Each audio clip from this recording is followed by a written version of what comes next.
Cabinet की press conference हो रही, कैबिनेट की मीटिंग के बाद आज यानी 1 जून को बैठक हुई। हमेशा बैठक बुधवार को होती है, लेकिन आज दूसरे कार्यकाल का ये पहली कैबिनेट, दूसरे कार्यकाल की 1 साल पूरे होने पर पहली कैबिनेट की मीटिंग है, इसलिए ये सोमवार को आज हुई है, पहला कामकाज का दिन है। तो इसके आज नितिन गडकरी जी है साथ में, जो मुख्य एमएसएमई के बारे में बहुत सारे निर्णय है, और तोमर जी है, एग्रीकल्चर के बारे में निर्णय है। मैं शुरू में जो निर्णय हुआ उसका एक अंश आपके सामने पढ़ता हूं। प्रधानमंत्री श्री नरेंद्र मोदी जी की अध्यक्षता में केंद्रीय मंत्रिमंडल की बैठक आज सोमवार 1 जून 2020 को संपन्न हुई। केंद्र सरकार द्वारा अपने दूसरे वर्ष के कार्यकाल में प्रवेश करने के बाद केंद्रीय मंत्रिमंडल की यह पहली बैठक थी। बैठक में ऐसे ऐतिहासिक फैसले लिए गए जिनका भारत की मेहनती किसानों, सूक्ष्म लघु एवं मध्यम क्षेत्र के उद्योग और रेडी पटरी वालों के रूप में काम करने वाले लोगों के जीवन पर एक परिवर्तनकारी प्रभाव पड़ेगा। सूक्ष्म लघु एवं मध्यम उद्यम, जिन्हें लोकप्रिय रूप से एसएमए कहा जाता है, एमएसएमई भारतीय अर्थव्यवस्था की रीढ़ है। देश भर के विभिन्न क्षेत्रों में चुपचाप काम करते हुए 6 करोड़ से अधिक एमएसएमईज की एक मजबूत और आत्मनिर्भर भारत के निर्माण में महत्वपूर्ण भूमिका है। कोविड-19 महामारी के बाद प्रधानमंत्री नरेंद्र मोदी जी ने राष्ट्र निर्माण के एमएसएमई की भूमिका को शीघ्र पहचान लिया। इसलिए एमएसएमई को आत्मनिर्भर भारत अभियान के तहत की गई घोषणाओं का एक बहुत महत्वपूर्ण हिस्सा बनाया गया था। इस पैकेज के तहत एमएसएमई क्षेत्र को न केवल पर्याप्त आवंटन किया गया है, बल्कि अर्थव्यवस्था को पुनर्जीवित करने के उपायों के में कार्यान्वयन को भी प्राथमिकता दी गई है। कई प्रमुख घोषणाओं से संबंधित क्रियान्वयन पहले ही शुरू किया जा चुका है। केंद्र सरकार ने आज आत्मनिर्भर भारत पैकेज के तहत अन्य घोषणाओं के प्रभावी क्रियान्वयन के लिए रोडमैप भी तैयार किया है। ये महत्वपूर्ण है और इसमें शामिल है एमएसएमई की परिभाषा में परिवर्तन है। ये व्यवसाय करने को आसान बनाने की दिशा में एक और कदम है और ये एमएसएमई क्षेत्र के निवेश को आकर्षित करने और अधिक नौकरियां पैदा करने में भारत में मदद करेगा। जो एमएसएमई संकट में है उनको इक्विटी सहायता प्रदान करने के लिए अधीनस्थ ऋण के रूप में 20,000 करोड़ रुपए का प्रावधान का प्रस्ताव आज कैबिनेट द्वारा औपचारिक रूप से अनुमोदित किया गया। इससे 2 लाख ऐसे जो संकट में है ऐसे एमएसएमई को फायदा होगा। एमएसएमई के लिए 50,000 करोड़ रुपए के इक्विटी निवेश का प्रस्ताव भी पहली दफा हुआ है। ये एमएसएमई को ऋण इक्विटी अनुपात के प्रबंधन और उनकी क्षमता वृद्धि में मदद करने के लिए एक ढांचा तैयार करेगा। यह उन्हें स्टॉक एक्सचेंज में सूचीबद्ध होने का अवसर भी प्रदान करेगा। इस तरह की सहूलत पहली दफा मिल रही है एमएसएमई उद्योगों को। एमएसएमई की परिभाषा में बढ़ोतरी और परिवर्तन किया है। भारत सरकार ने आज एमएसएमई की परिभाषा को और संशोधित किया, क्योंकि जब पैकेज घोषित किया था तो एक संशोधन दिया था, लेकिन आज इकाई की परिभाषा बढ़ाकर 1 करोड़ रुपए के निवेश और 5 करोड़ रुपए का कारोबार कर दिया गया। लघु इकाई की सीमा बढ़ाकर 10 करोड़ रुपए का निवेश और 50 करोड़ रुपए का टर्नओवर कर दिया गया है। इसी प्रकार मध्यम इकाई का निवेश सीमा बढ़ाकर 20 करोड़ रुपए तथा 100 करोड़ की जगह 250 करोड़ रुपए का कारोबार कर दिया गया है। गौरतलब है कि 2006 में एमएसएमई डेवलपमेंट एक्ट के अस्तित्व में आने के 14 साल बाद यह संशोधन हुआ है। पैकेज की 13 मई 2020 को घोषणा के बाद अनेक प्रतिनिधियों से मिले और घोषित संशोधन अब भी बाजार और मूल्य निर्धारण की स्थिति के अनुरूप नहीं है। इसे ऊपर की तरफ और संशोधित किया जाना चाहिए, इस तरह का फीडबैक आया। इन आवेदनों को सुनते हुए प्रधानमंत्री ने मध्यम एवं मैन्युफैक्चरिंग सेवा इकाइयों की सीमा को और बढ़ाने का निर्णय किया।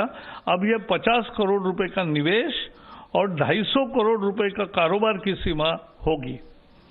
यह भी निर्णय लिया गया है कि निर्यात के संबंध में कारोबार को एमएसएमई के इकाइयों की किसी भी श्रेणी के लिए टर्नओवर की गणना में नहीं गिना जाएगा, चाहे वो सूक्ष्म हो, लघु हो या मध्यम हो। शहरी और आवास मंत्रालय ने विशेष सूक्ष्म ऋण योजना शुरू की है। इसके जरिए रेडी पटरी वाले, ठेले वाले, छोटा दुकान जो बिठाते हैं, सड़क पर माल बेचते हैं, उनकी क्षमता और उनका काम चले इसके लिए ज्यादा ऋण उपलब्ध कराने के फैसला किया है।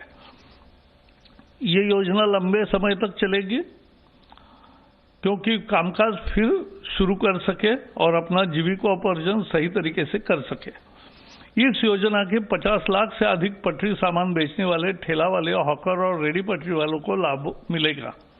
इनके द्वारा क्या क्या बेचा जाता है मालूम है आपको? सब्जी है, फल है, तैयार खाद्य पदार्थ है, चाय, पकोड़ा, ब्रेड, अंडा, कपड़ा, चप्पल, किताब, स्टेशनरी की आपूर्ति, बहुत सारे वस्तुएं यहाँ बेची जाती है, हम खरीदते हैं। इसके अंतर्गत सलून, मोची, लॉन्ड्री और पान की दुकानें भी आएगी। भारत सरकार कोविड-19 के दौरान इनके समक्ष आई परेशानी के प्रति संवेदनशील रही है। इसी के तहत इन्हें तत्क्षण सहयोग हेतु ये ऋण की योजना शुरू की गई है ताकि अविलंब ये अपने व्यापार को गति दे सके। स्थानीय शहरी निकाय इस योजना में क्रियान्वयन में महत्वपूर्ण भूमिका बजाएगा। शायद भारतीय इतिहास में पहली दफा आजादी के बाद ऐसा निर्णय लिया गया है, जबकि फुटपाथ दुकानदारों और रेडी ठाने वालों को, चाहे शहरी क्षेत्र या ग्रामीण क्षेत्र के हो, इस योजना के तहत इन सभी लोगों को, वर्गों को 10,000 रुपए का ऋण दिया जाएगा। इसे वो मासिक किस्तों में अधिकतम 1 वर्ष के अंदर वापस लौटा सकते। समय पर भुगतान करने को वालों को 7% वार्षिक ब्याज सब्सिडी के रूप में लाभार्थी के बैंक खाते में जमा कर दी जाएगा। इसमें किसी तरह का दंड का प्राविधान नहीं है। इस पहल से इन वेंडरों एवं अन्य विक्रेताओं को आर्थिक उन्नयन में मदद मिलेगी। इस योजना के क्रियान्वयन में किसी तरह की कठिनाई ना हो तथा जिन्हें इसका लाभ मिलना है उन तक यह सही ढंग से पहुंचे, इसके लिए मंत्रालय, बैंक एवं स्वयं सहायता समूह की अहम जिम्मेदारी एवं भूमिका तय की गई है। साथ ही इसके क्रियान्वयन में पारदर्शिता रहे, इसके लिए पोर्टल, मोबाइल ऐप भी तैयार किए गए हैं। सशक्तिकरण के लिए टेक्नोलॉजी का उपयोग अन्य काम में भी करने का फैसला हुआ है। योजना के पूर्ण क्रियान्वयन एक वेब पोर्टल के साथ एक डिजिटल प्लेटफॉर्म, मोबाइल ऐप विकसित किया जा रहा है। यह प्लेटफॉर्म विक्रेताओं को औपचारिक वित्तीय ढांचे के साथ एकीकृत करने के लिए it will be yet another financial inclusion, यह आईटी प्लेटफॉर्म मदद करेगा। डिजिटल ट्रांजैक्शन को इससे बल मिलेगा, प्रोत्साहन मिलेगा और क्षमताओं के विकास के लिए भी ये राज्य सरकार एवं अन्य एजेंसियों के सहयोग से शहरी विकास मंत्रालय एक क्षमता विकास एवं वित्तीय साक्षरता का कार्यक्रम भी शुरू करेगा, जो महत्वपूर्ण है। सरकार ने किसानों के लिए आज बड़े फैसले किए, जो पहले पैकेज के समय नहीं बताया था, लेकिन आज नया फैसला है और बहुत महत्वपूर्ण है कि न्यूनतम समर्थन मूल्य उसकी कुल लागत का 1.5 गुना ज्यादा रखने का अपना वादा सरकार पूरा कर रही है। खरीफ फसल 2021 के 14 फसलों के CACP आधारित न्यूनतम समर्थन मूल्य जारी कर दिया गया है, जिसकी जानकारी तोमर जी बताएंगे। इन 14 फसलों पर किसानों को अब लागत का 50 से लेकर 83% तक ज्यादा दाम हासिल होगा। सरकार ने बैंकों द्वारा खेती और उससे जुड़े काम धंधों के लिए 3 लाख रुपए तक के अल्पकालिक कर्ज के भुगतान की तिथि भी 31 अगस्त 2020 तक बढ़ाई है और किसानों में इसमें ब्याज की छूट और अदायगी में मोहलत, ये दोनों फायदे उसको मिलेंगे। किसानों को 1 मार्च 2020 से 31 अगस्त 2020 के बीच अल्पकालिक कृषि कर्ज की ब्याज में 2% और अदायगी में 3% का फायदा होगा। भारत सरकार द्वारा किसानों को 7% से कर्जा मिलता है। इसमें 3 लाख रुपए तक के लोन पर 2% बैंक ब्याज की छूट सरकार देगी और समय पर भुगतान पर 3% का फायदा मिलेगा। इसका मतलब 4% में 3 लाख तक का कर्जा मिलेगा। किसानों के लिए ये बहुत बड़ी तोहफा है। ब्याज में छूट की योजना किसानों को किसान क्रेडिट कार्ड के जरिए कर्ज सहित अल्पकालीन फसल कर्ज के देने के मकसद से शुरू की गई है। पिछले कुछ हफ्तों के दौरान बहुत से किसान अल्पकालिक जो क्रॉप लोन होता है उसके अदायगी के लिए बैंक नहीं जा सके। इसको ध्यान रखते हुए कैबिनेट ने जो निर्णय किया है उससे करोड़ों किसानों का लाभ होगा। गरीब ही इस सरकार की सर्वोच्च प्राथमिकता है और इसलिए कोरोना वायरस महामारी के दौरान लॉकडाउन की शुरुआत से ही सरकार सबसे ज्यादा गरीब लोगों की जरूरतों को लेकर संवेदनशील रही है। लॉकडाउन शुरू होने के बाद 2 दिन में पहला 1,70,000 करोड़ का पैकेज की घोषणा हुई। 80 करोड़ लोगों को खाद्य सुरक्षा देने से लेकर 20 करोड़ महिलाओं के बैंक खाते में सीधे आर्थिक मदद पहुंचाने तक, गरीब वरिष्ठ नागरिकों, विधवा, दिव्यांगों को आर्थिक मदद देने से लेकर पीएम किसान के तहत करोड़ों किसानों को किस्त के रूप में मदद जैसे कदम उठाए गए हैं। इससे एक ऐसे बहुत बड़े गरीब तबके का फायदा मिला है जिसे लॉकडाउन के दौरान परेशानियों का सामना करना पड़ता, और अगर सरकार फौरी तौर पर ऐसे कदम न उठाती तो ये तकलीफ बहुत होती। ये घोषणाएं नहीं रही, कुछ ही दिनों के भीतर करोड़ों लोगों तक सीधे तौर पर नकदी अथवा वस्तु रूप में मदद पहुंचाई गई। 80 लाख टन से ज्यादा अनाज पहुंचाया गया। सभी बाकी पैसा जो देना था वो डीबीटी के माध्यम से दिया गया है। आत्मनिर्भर भारत के तहत प्रवासी मजदूरों के कल्याण के लिए एक राष्ट्र एक राशन कार्ड, ऐसे लोगों को भी खाद्यान्न जिनके पास राशन कार्ड नहीं है उनको भी देने का व्यवस्था किया। मकान के लिए रियायती किराए वाली नई योजना गृह निर्माण की, और ऐसे ही तमाम अन्य कदमों की घोषणा की गई है। किसानों के कल्याण को लेकर व्यापक सुधारों का ऐलान किया गया है। किसानों को उन जंजीरों से मुक्त किया है, क्योंकि वो सुधार इतने महत्वपूर्ण है एपीएमसी को लेकर। क्यों किसानों को उन जंजीरों से मुक्त जिसमें वे जकड़े थे और उनकी आमदनी को बढ़ाने के उपाय अब किए गए हैं। इसके अलावा खेती से जुड़े बुनियादी ढांचे में व्यापक निवेश का भी प्रस्ताव है। खेती से जुड़ी अन्य गतिविधियां जैसे मछली पालन को भी वित्तीय मदद दी गई है। भारत सरकार ने हर मोड़ पर समाज के सबसे जरूरतमंद तबके के साथ एकजुटता दर्शाई और उसकी मदद की है। तो ये आज एक बहुत महत्वपूर्ण फैसला हुआ है, और ये तीनों फैसले किसानों के लिए, समर्थन मूल्य का भी फैसला, ऋण के बारे में फैसला, और एमएसएमई लघु उद्योग, सूक्ष्म उद्योग और मंझले उद्योग का ये किया है। दोनों मंत्री आपके समक्ष है। मैं नितिन जी को रिक्वेस्ट करूंगा कि वो बताएं।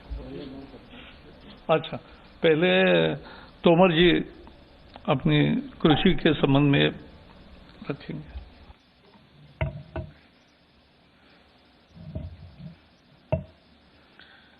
माननीय नितिन गडकरी जी, माननीय प्रकाश जावड़ेकर जी और उपस्थित मित्रों, आज मंत्रिपरिषद की बैठक माननीय प्रधानमंत्री जी की अध्यक्षता में संपन्न हुई, और उस बैठक में विभिन्न मंत्रालयों से संबंधित आम आदमी को राहत और मदद देने की दृष्टि से निर्णय किए गए। उन निर्णयों की कुछ झलक माननीय प्रकाश जी ने अपने वक्तव्य में दी है। मैं उनकी बात को थोड़ा आगे बढ़ाना चाहता हूं। आप सभी और सारा देश इस बात का साक्षी है कि वायरस का संकट के समय भी जब मोदी कैबिनेट की बैठक चल रही थी जिसमें कई अहम फैसले लिए गए हैं और इसी बैठक में संबोधित कर रहे थे कृषि मंत्री नितिन गडकरी भी मौजूद हैं और कृषि मंत्री नितिन गडकरी और साथ ही साथ प्रकाश जावड़ेकर भी मौजूद थे। No signal, no worry. Presenting Z News app with live TV, latest updates and expert opinion. Available on Google Play and App Store. Download it now.